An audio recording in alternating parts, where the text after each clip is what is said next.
Damn, bro, they really making him run for this shit. Holy cow, just throw it, buddy. Well, that's not even Oh, getting he's there. not even getting there. Oh! What the f***? No, dude, you've got to be s***ing me. Are you serious?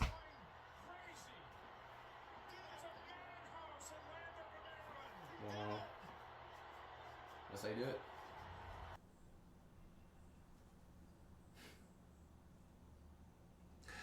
I don't even know where to start this video. All the drama, all the build-up, the game itself, the way it ended, the headlines, all of it. There's so much going on in my head right now. I just can't process it all. I mean, wow. When I start a video by sitting down, it's going to be a long video. Bears lose. They find a way to lose. 18-15 to the Washington Commanders. I can't believe it. Those who are viewing the channel for the first time, hi, I'm Alex. I've been covering the Bears on this channel. It's my 5th year doing Bears reactions. And I have never seen a finish so ridiculous as this. Now, if you expect me to just yell my head up, ah! I'm not doing that today. This is not one of those videos. I got that all in my system, and it may come out once or twice, but I don't feel like screaming my head off today. This is going to be one of those episodes where I just sulk over and just get all sad. And again, get all sad. Because that's the nature of this channel. That's what it's been on this channel for 5 years. So, I'm used to this. Regardless of how you think the quarterbacks played, you have to admit, they put on a show in that fourth quarter. This game turned from an absolute snooze fest that Bears fans watch 3-4 times a year to an absolute classic in the span of about 10 minutes. So, yeah, I was originally going to open with, for the people who have not watched the Bears in a couple of years or are watching the Bears for the first time this season, this happens. This happens regularly for Chicago, this exact type of game. But obviously the narrative's changed, so we're not going to be sticking with that idea. Now, I know what you're here for. You're here to watch me yell and scream about the fact that they let up a Hail Mary pass. I'm going to be honest. They should have lost this game well before. The fact they were even in the lead and in a position to win that football game is just flat out ridiculous. That should not have been close at all. This game should have been over in the third quarter. It should have been over. The Bears offense couldn't do anything. Jay Daniels was making some plays, but he could not do anything in the red zone. So the Bears defense was holding the field goals, keeping them in the game. Oh, by the way, the Commanders had 2 touchdowns taken off the board. By the way. So, this game should have been over in the third quarter. But it wasn't. And the Bears, instead of just playing the same way, they found a way. They woke up, magically woke up in the late stages of the third quarter and in the fourth quarter somewhat, and made it a game. There are so many thoughts racing through my head right now. I can't put them all into a coherent statement right now, but, just the idea of 1v2, Rookie of the Year, the last 2 Heisman Trophy winners, all this conversation between Bears fans, Commanders fans, NFL fans, all of that. You got the drama, you got the build-up of these franchises and their history and the historic element. There's so many storylines that I want to touch upon, but I really can't because it's just, there's so much to talk about, and I really don't want to make this a half an hour video, but if it ends up being a half an hour, well, okay, that's on me. That's on me. I just couldn't stop talking. Look, I was sweating bullets before I even got up here. Look, there are so many thoughts in my head right now. I can't control them all. Forget how the game ended. Forget the actual game itself. There's so many reasons why this game is just fascinating to me now. Just thinking about it, just about 30 minutes after the game ended. You get the number 1 and number 2 overall picks. You know, that's first, right? The last 2 Heisman Trophy winners. Both have been playing great football the last handful of weeks. Both teams have winning records. You got a historical rivalry. These teams have been playing each other for 90 years at this point, pretty much. You got all these types of elements, right? And then you get to the actual game, and then it turns it up a notch. And forget the Hail Mary. Like, if the Hail Mary had happened in week 2 against Houston, or in week 3 against Indianapolis, like, this doesn't, or week 4 against the Rams. Like, if this happens not in this exact situation, with all these storylines, all the headlines, all the drama, all the bickering between Bears and Commanders fans and NFL fans, and all this stuff, reputations online, if you remove all of that from this game, this doesn't hurt as much. Yes, in the moment, I'm going to have the same reaction. But, you know, it hurts a little less when it's against a team where it's like, okay, you're just playing each other. There are some storylines, of course, right? But it's not like the storylines are literally right in front of you. 1v2, last 2 Heisman Trophy winners, Rookie of the Year, all this stuff, right? So that's what makes this game hurt so much more. I'm just going to rip the Band-Aid off. We're not going to do any build-up. Go walk through the game before we get to the Hail Mary. What the hell are we doing? What is this? What is happening? Oh my God. Rule number 1 on a Hail Mary. Swat the ball down. Rule number 1. Oh. I understand you're trying to get a hand in there. And frankly, the ball was placed in a weird enough way where it's like, it's towards the back of the formation, so the guys who are trying to make a play, all they can do is really tip it up. Receivers and corners. And so you got Noah Brown just waiting back behind everyone in the pile, waiting in the end zone. You got to imagine being in that scenario. Like, just walk with me right now. Imagine being in this scenario, and you're the guy who's going to wait in the back. Most of the time, the ball never gets to you. And if it does, maybe it's just out the other way, over your head, too high up, blah, blah, blah. Throws it out of the end zone, blah, blah, blah. You know, you have all these scenarios. And then that ball gets popped up, and it's right there on the numbers. Holy cow. The amount of pressure. I mean, obviously, in the moment, you got all the adrenaline taking over, and you're just like, instinct kicks in, and the ball, it's like, it's the most harmless ball in the air. Everyone knew it was over the second that ball got tipped in the air, and Noah Brown's just standing there. Wow. Wow. I just...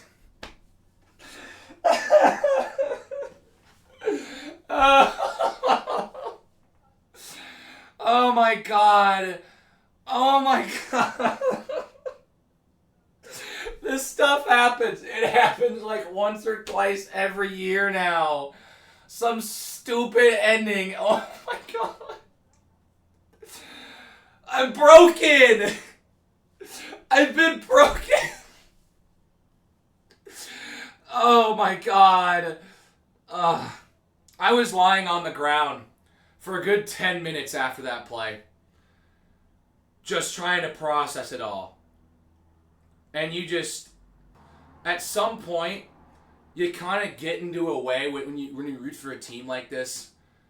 At some point, it gets to, you've been beaten down and you're so used to losing that stuff like this, you just start to like, yeah, you get upset in the moment, right? But when you look back on it now, you're like, you start laughing at it. Just like, of course it happened to us, right? Of course it happened.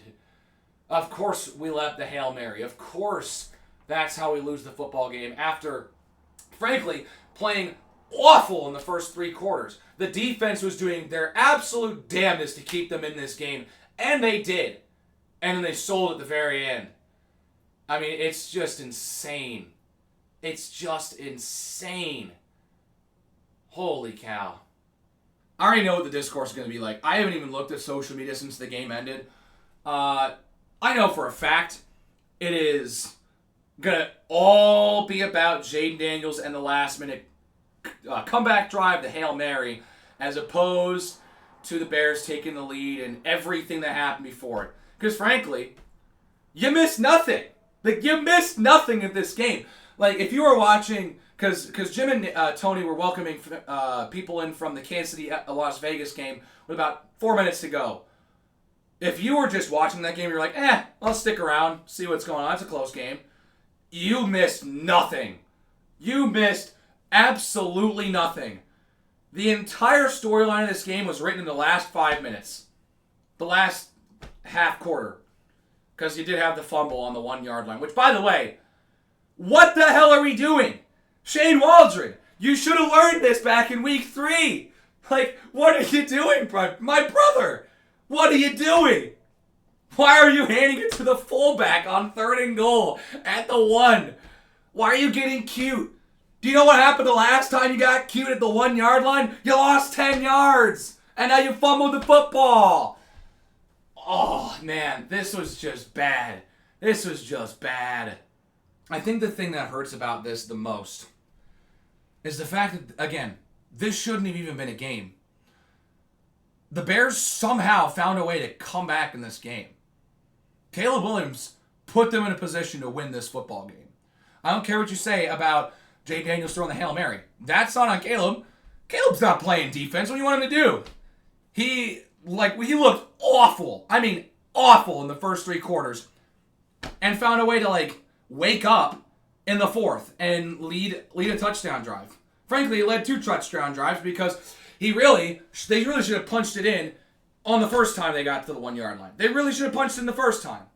But they didn't because Shane Waldron decided to get cute. He put him in position to win this football game. He looked like garbage. He looked terrible in the first 3 quarters of this game. He played his best football this game in the 4th quarter. Now, look, I know how the internet goes. I know that if I wanted to get easy clicks, I could just be as inflammatory as possible and divide the fan base and, really feed into the hatred, really feed into, and start name calling and, do all this troll type stuff. But I just don't, I don't look at it that way most of the time. Now, look, I know I could totally just start saying some things about Jaden Daniels, about he's overrated or whatever, right? I don't want to do that. I'm not starting to flame more in the comments, bro. You guys can clown me all you want. It ain't getting to me. Yeah, they lost this football game. So what? Both quarterbacks are in their first season. Both these quarterbacks are going to have long careers. Barring they don't suffer major injuries, obviously. Feel free to leave a comment. Tell me I'm stupid. I'm actually at a loss for words. I'm trying to form cohesive thoughts. And I genuinely just cannot right now. My head is spinning so much right now. I genuinely cannot come up with just coherent thoughts and one way to talk about this in a nice sequential way. Like, my mind is just jumping from one point to another. I guess that just tells you how ridiculous this ending was. Ridiculous this game was. How stupid this whole thing was. Look, we're going to start here. Say what you want about Caleb Williams or Jaden Daniels. Just say what you want. Both are going to have probably pretty good careers. They both put their teams in a position to win and simultaneously put their team in a position to lose. Caleb Williams just looked awful in those first 3 quarters, but put his team in a position to win in the 4th. He woke up in the 4th quarter and was making some decisions and throwing the ball down the field. It was ridiculous how it almost felt like a light switch. And Jaden Daniels was playing well the entire game, but his problem was he couldn't put it in the end zone. Like, when the Commanders were getting into the red zone or into Chicago territory, they could not move the football. They were able to get past midfield, no problem. But once they crossed midfield, they struggled mightily, and that's why this game was even that close to begin with. Because, frankly, Commanders scored 4 field goals. They should have had another 2 touchdowns there. That's probably, I think, the 2 touchdowns that were called back led to field goals on those drives. So I think you probably, so either those 6 points, you probably add another 8 points to their score at 12.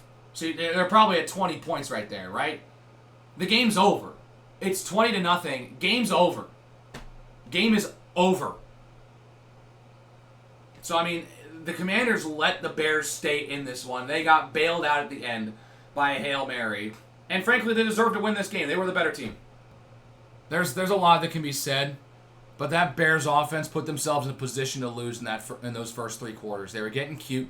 Caleb was just indecisive. He was scared to throw the football, and like he was going through like 5 reads on some of these throws, and then just pulling and running.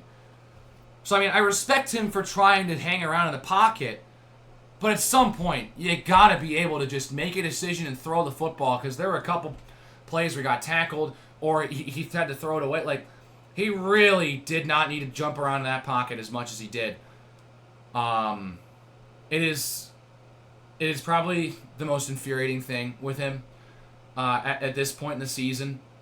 The indecisiveness at times where he'll go through like 1 or 2 reads and then just not see what he likes and then start to panic. And by the time he's not throwing the football, and then he's shocked why he's getting sacked, or he's got to escape out of the pocket and go run. So he played terrible for the first 3 quarters, but found a way to make things work in the fourth somehow. I'm constantly taking big breaks while recording this because I'm just speechless. I genuinely... I haven't been this speechless for a reaction video thus far. Not for any other game have I been this speechless. Like, this genuinely felt like the most heartbreaking loss this team has had in a long time. And it's weird because it's week 8. It's weird because it's week 8. Like, when we were talking about the Cleveland game last year, that was week 15, and that was pretty much the end of it. That was the end of their run. They were out of the playoffs pretty much at that point. And they nearly came back in that, right? This just hurts because you're starting a new rivalry. Like, this Bears-Commanders rivalry could be an absolute classic. An absolute classic for years to come if Williams and Daniels go on to have successful careers. The NFC has been dying for a consistent quarterback matchup for years. And you know what? We're going to be seeing these two teams again next year. They're going to be playing again next year because guess what? The NFC North and the NFC East will all play each other. So regardless of what position these two teams finish this year, they're playing again next year. And I can guarantee you, this thing is going to be on primetime again. Most likely Sunday Night Football. I would bet that NBC is going to push for this game with how this one ended. I mean, I don't know what else to say. Let up a Hail Mary. All you need to do is swat it at the ground, and you win the game. And you win a game you really shouldn't have. You found a way to win. And that's one thing I will give the Bears props for. The Bears offense found a way to put themselves in a position to win this football game. Past Bears teams have not done that. So I'll give them credit there. But I can't give them very much credit because they were just offensively terrible for 3 quarters and somehow found a way to put themselves in a position to win this football game. Before I go and kind of go off another tangent, I do want to highlight a couple things. The Bears couldn't stop Zach Ertz. He should have had a touchdown, but Ertz became all-reliable. Terry McLaurin had a quiet, really good game, carried by a big pass in terms of those yardage, but he still had a really good game. But DeAndre Swift was the Bears' best offensive player. He played great. Single-handedly was the Bears' offense for 3 quarters, had their only points at he was the reason why this Bears offense, he was the spark plug for that Bears offense late in that 3rd quarter with that touchdown. You know what I mean? Brian Robinson had a good game. It's not like this was one of those games where it's just like the offenses couldn't do anything. Well, the Bears offense couldn't do anything. Washington's offense was just stalling. The Bears defense, both offenses were just stalling at different points. The Bears offense was stalling right out the gate for the majority of their drives in the first 3 quarters. Washington was stalling when they got past midfield. So, there's a lot, man. I can't believe it. I can't believe we're here, sitting here talking about 4-3 instead of 5-2. in a massive comeback win in a game they shouldn't have won. Look, both QBs played clean football. There were really, honestly, there really weren't any like passes that were dropped for interceptions. Like the secondaries just were covering, and that was it. Like if their pass wasn't there, it was on the ground, out of bounds. You know, like there weren't really many opportunities where safeties or corners were able to like actually make a play on the ball. There weren't many. There were a couple, but there weren't many, and that is a testament to both secondaries. This Washington defense has turned it around. It's just, I can't believe we're sitting here talking about a loss after taking the lead with 30 seconds. It's ridiculous. And it all feels like such a blur. Like when you're thinking about it now, like wouldn't it have just been nicer if that 4th and 3 pass just didn't hit and they lost that way? Wouldn't it have just been better if they, missed a play like that, right?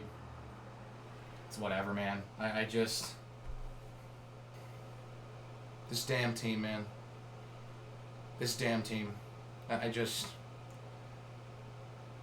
shooketh. Okay, post-recording Alex, right? Alright, so... I just finished recording the video. I opened Twitter for the first time since the game ended. And all I see, I've seen, I like literally, I'm not kidding, probably 5 times out of the first 12 clips that I see is what I'm about to tell you about. Tyrique Stevenson! What are you doing? Yeah, I'm gonna get livid at this kid because guess what? He got burnt by Terry McLaurin. He was talking up a storm to him throughout the game, and then he has the audacity to decide, hey, I'm about to chirp these boys. We about to get a Hail Mary. I'm gonna chirp these boys. They got nothing left. Play the damn game, and it went off of your hand right into Noah Brown's. Oh, karma's a ain't it? Karma's a ain't it, Tyrique? Oh, what the hell are you doing? Oh, I'm ripping into this kid. This is ridiculous. What are you doing? That is classless. That is garbage. You deserve that after trying to talk up a storm. Yeah, sit down, Tyrique. You got humbled. Big time. Oh, that pisses me off. That's the first thing I see on Twitter. That's the first thing I see on social media. Come on, what are we doing here? What are we doing? And this is all post. This is all post. This is me reacting to it for the first time. That's the first time I saw that clip. Oh my God. What is he thinking? You have one more play! Oh my God. Okay, that's getting me pissed. And you know why? Because I'm mad at my own team. It's not because Tyrique. Oh, we're gonna have a long discussion later. We're gonna have a long discussion, buddy. You got humbled. You can't be doing that ever again. Wow. That is embarrassing. You should be embarrassed to wear that jersey right now. I don't know what to do with him. You can't have him play after that. You have to have some sort of disciplinary action as a team. You cannot let that in our locker room. That cannot happen. Cannot happen. I don't understand what was going through his mind at the time. I do not know why he wasn't focused on the play at hand. Because that is irresponsible, immature, and straight up ridiculously stupid. You have to scratch him for the next game. Even if Gordon and Brisker are out, you have to make a statement. Because that cannot happen. There is no place for that in this organization or in the NFL and at all. Tyrique Stevenson, you got cooked today and you got humbled. Big time. Sit down. Look, I took a small break from editing and I had to come back and talk about it. Just because I said a teensy little problem with it. Just a smidge. Anyways, Tyrique, get humbled. get humbled. My brain is just absolutely fried. I've been talking for a long time. Anyways, here's a quick summary. Caleb Williams looks like garbage for 3 quarters, but finds a way to put his team in a position to win this football game. Somehow.